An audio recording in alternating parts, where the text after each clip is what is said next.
Vis caché pur à Beaune en Côte d'Or pour la vente d'un restaurant. Il accusait la toiture, mais la fuite était sous ses pieds. Ne vous inquiétez pas, c'est juste une petite infiltration en toiture. L'assurance des dégâts des eaux va prendre en charge, j'ai déjà déclaré. Oh le coquin! Il a même berné l'expert d'assurance.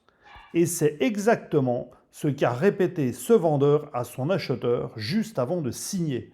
Problème, le toit n'a absolument rien à voir là-dedans. Aujourd'hui, je vous emmène sur un cas d'école de vis caché pur au premier étage d'un restaurant. Le décor. Vous achetez un restaurant sur 2 étages. Des traces d'humidité apparaissent au plafond du rez-de-chaussée.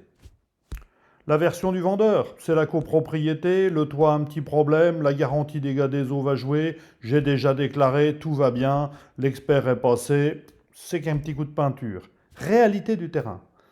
Après investigation technique, passage caméra, verdict implacable. La fuite ne vient pas du ciel, mais bien du sol.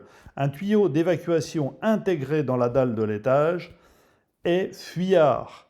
Il est fondu. L'eau remonte par capillarité, elle s'intègre dans la chape et on la retrouve au rez-de-chaussée. En droit de la construction et d'immobilier, ce cas rassemble les 3 critères indéboulonnables du vice caché. Le défaut non apparent. Le tuyau est sous le carrelage, impossible pour un acheteur de deviner qu'il a un problème. Évident. Deuxièmement, gravité du désordre. L'humidité dégrade non seulement la structure des poutres, ça on le découvre après, mais elle rend le restaurant insalubre, elle ne permet pas d'ouvrir. Perte d'exploitation considérable. Antériorité et dissimulation.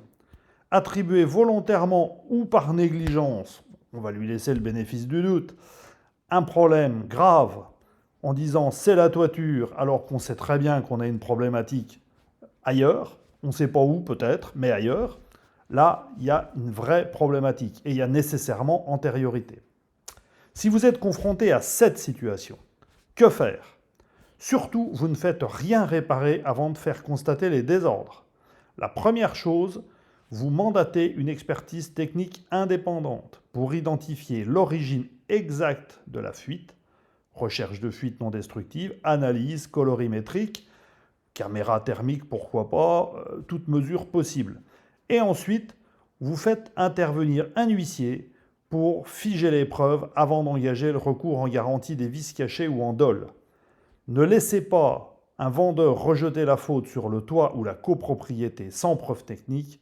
En matière de bâtiment, seule l'analyse objective des réseaux fait foi. Vous avez déjà été confronté à cette problématique? Vous avez déjà suspecté un vice caché lors d'un achat? Dites-le moi en commentaire.